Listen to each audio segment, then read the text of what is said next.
நீங்கள் கடைசியாக எப்போது ஒரு ஆயத்தை படித்து உங்கள் இதயம் சிலிர்த்ததாக உணர்ந்தீர்கள்? வெறும் சில நிமிடங்கள் ஓதி முடித்ததும் உங்கள் உடல் நடுங்கி கண்களில் நீர் வழிந்ததா? அப்படியொரு அனுபவம் உங்களுக்கு கிடைக்கவில்லை என்றால் இந்த வீடியோவை கடைசி வரை பாருங்கள். ஏனெனில் சூரத்துஸ் சஜ்தாவை அதன் ஆழமான அர்த்தத்துடன் தொடர்ந்து ஓதி வந்தால் நம் வாழ்க்கையில் ஏற்படும் மாற்றத்தை நாங்கள் நேரில் கண்டிருக்கிறோம். அது வெறும் வார்த்தைகள் அல்ல, அது ஒரு அனுபவம்.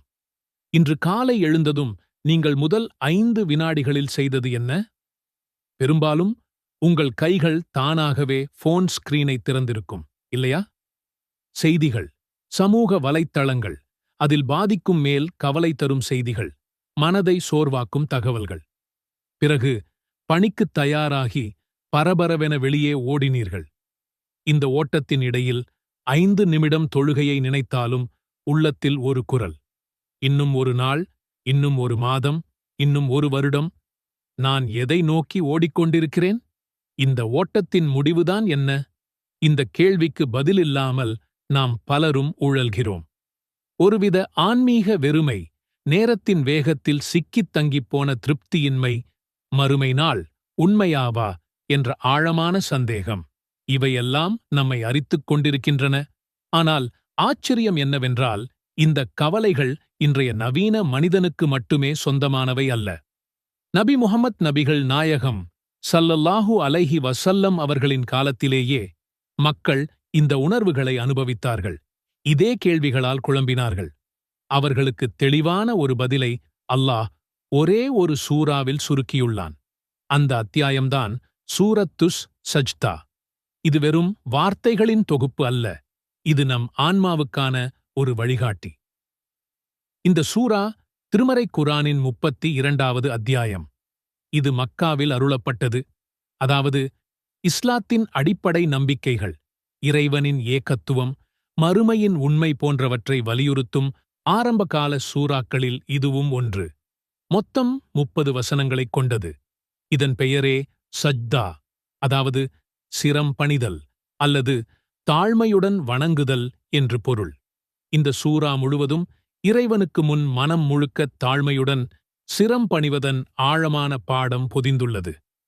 நபி ஸல்லல்லாஹு அலைஹி வஸல்லம் அவர்கள் வெள்ளிக்கிழமை அதிகாலை ஃபஜ்ர் தொழுகையில் இந்த சூராவை படிப்பதை வழக்கமாகக் கொண்டிருந்தார்கள். அதனால்தான் நம்மில் பலரும் வெள்ளிக்கிழமை அதிகாலையில் இதை ஓதுகிறோம். ஆனால் வெறும் ஓதல் மட்டும் போதாது. அதன் வசனங்களை நம் உள்ளத்தில் இறக்க வேண்டும். அதைச் செய்ய முதலில் இந்த சூராவின் வரலாற்றை புரிந்து கொள்ள வேண்டும். அதன் பின்னணியையும் அது நமக்கு உணர்த்தும் மகத்துவத்தையும் அறிய வேண்டும். சஜ்தா என்ற இந்த பெயர் இந்த சூராவின் மையக் கருத்தை மிகத் தெளிவாக பிரதிபலிக்கிறது. இறைவனின் படைப்பின் மகத்துவத்தையும் மனிதனின் அற்பத்தையும் உணர்ந்து அவனுக்கு முழுமையாக அடிபணிவதே இதன் சாரம். அகிலங்களின் இறைவனிடமிருந்து அருளப்பட்டுள்ளது இவ்வேதம் என்பதில் சந்தேகமில்லை. இந்த வசனங்கள் நாம் படிக்கப் போகும் ஒவ்வொரு வார்த்தையும் இறைவனின் நேரடிச் செய்தி என்பதை உறுதிப்படுத்துகின்றன. அடுத்து வரும் வசனங்களில் அல்லாஹ் தான் வானங்களையும் பூமியையும் இவ்விரண்டிற்கும் இடையிலிருப்பவற்றையும் 6 நாட்களில் படைத்துப் பின் அர்ஷின் மீது அமைந்தான். அவனையன்றி உங்களுக்கு உதவியாளரோ பரிந்து பேசுபவரோ இல்லை. எனவே இவற்றையெல்லாம் நீங்கள் நினைத்து சிந்திக்க வேண்டாமா? இந்த உருவாக்கம் எவ்வளவு பெரிய அதிசயம்! இதை நாம் எத்தனை முறை சிந்தித்திருக்கிறோம்? நாம் ஒவ்வொரு காலையும் எழும்போதும் மூக்கு வழியாக வரும் சுவாசம் 1 நிமிடம் தடைபட்டால் போதும், நம் உயிர் போய்விடும்.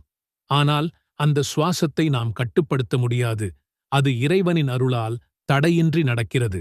இதைவிட பெரிய அதிசயம், நாம் ஒரு துளி நீரிலிருந்து பிறந்து உலகத்தை ஆளும் அளவுக்கு வளர்கிறோம், சிந்திக்கும் ஆற்றலைப் பெறுகிறோம், உணர்ச்சிகளை வெளிப்படுத்துகிறோம்.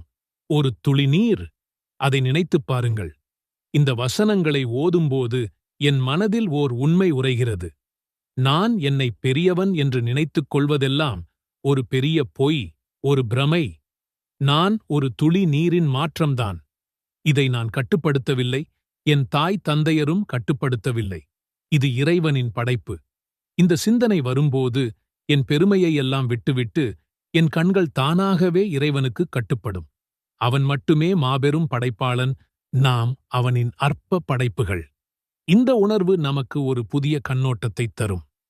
பலருக்கும் இது கடினமான பகுதி, இல்லையா? நாம் கண் முன்னே பார்த்து விடுகிறோம். ஒரு மனிதர் இறந்து அவரை எரிக்கிறார்கள் அல்லது புதைக்கிறார்கள். உடல் மண்ணோடு மண்ணாகிறது, சாம்பலாகிறது. மீண்டும் அவர் உயிர் பெறுவாரா? இது எப்படி சாத்தியம் என்ற சந்தேகம் பலருக்குள் எழுகிறது. சூரா இதை நேரடியாக எடுத்துரைக்கிறது. நாம் மனிதனை இறந்த பிறகு மீண்டும் உயிர் கொடுப்போம். அவர்கள் எங்களை நிராகரிக்கவா? இதை படிக்கும்போது என் உள்ளத்தில் ஒரு நம்பிக்கை பிரகாசமாக ஒளிர்கிறது. நாம் இங்கு செய்யும் ஒவ்வொரு நல்ல செயலும் ஒரு முதலீடு போன்றது. நாம் அனைவரும் ஒரு நீண்ட பயணத்தில் இருக்கிறோம். இந்த பயணத்தின் முடிவில் ஒரு மகத்தான சந்திப்பு உள்ளது. அது அல்லாஹ்வின் சந்திப்பு. அந்த சந்திப்பில் நாம் எடுத்துச் செல்வது என்ன? பணம், பதவி, பெருமை, உலகியல் சாதனைகள், இது போன்ற எதுவும் அங்கு வேலை செய்யாது, ஒரு பைசாவுக்கும் உதவாது. அங்கு வேலை செய்வது நம்முடைய தாழ்மை, நம்முடைய சுஜூத், நம்முடைய நற்செயல்கள் மட்டுமே. சூரத்துஸ் சஜ்தா இதைத்தான் நமக்கு மீண்டும் மீண்டும் நினைவூட்டுகிறது. நீங்கள் ஒரு துளி நீரிலிருந்து வந்தவர். உங்கள் இலக்கு இந்த குறுகிய உலகம் அல்ல, ஒரு நித்திய உலகம். இந்த ஆழ்ந்த உண்மை உங்கள் இதயத்தில் ஆழமாக பதியும் போது, வீட்டு வாடகை கவலை, மகன் படிப்பு கவலை, மனைவி உடல்நலம் கவலை, இவை அனைத்தும் ஒரு சின்ன அலையாகத் தெரியும். ஏனெனில் நீங்கள் ஒரு பெரிய படகில் பயணிக்கிறீர்கள். அந்த படகின் கேப்டன் அல்லாஹ். அவன் உங்களைச் சரியான திசையில் வழிநடத்துவான். இந்த உணர்வு நமக்கு ஒரு அபரிமிதமான மன அமைதியையும் தைரியத்தையும் தரும். உலகியல் கவலைகள் நம்மை ஆட்கொள்ளாது. நாம் இறைவனின் பாதுகாப்பில் இருக்கிறோம் என்ற நம்பிக்கை நம்மை எப்போதும் தாங்கி நிற்கும்.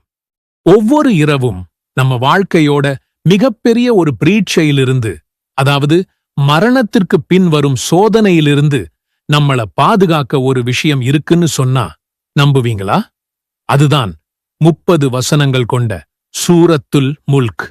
ஆமாம், இந்த சூறாவை தினமும் ஓதுற பழக்கம் நாம கற்பனை கூட செய்ய முடியாத பாதுகாப்பையும் அல்லாஹ்வின் கருணையையும் நமக்கு அள்ளித்தரும். திருக்குரானின் 67வது அத்தியாயமான சூரத்துல் முல்க் தபாரக் அத்தியாயம்னும் சொல்லுவாங்க. ஆட்சி என்பதுதான் இதனுடைய பொருள். இந்த முழு அத்தியாயமும் அல்லாஹ்வோட நிகரற்ற ஆட்சியையும் அவனுடைய படைப்புகளோட அற்புதங்களையும் ரொம்ப அழகா நமக்கு புரிய வைக்குது. வெறும் 30 வசனங்கள்தான், ஆனா இதுக்குள்ள நமக்கு கிடைக்கப் போற நன்மைகள் ஏராளம்.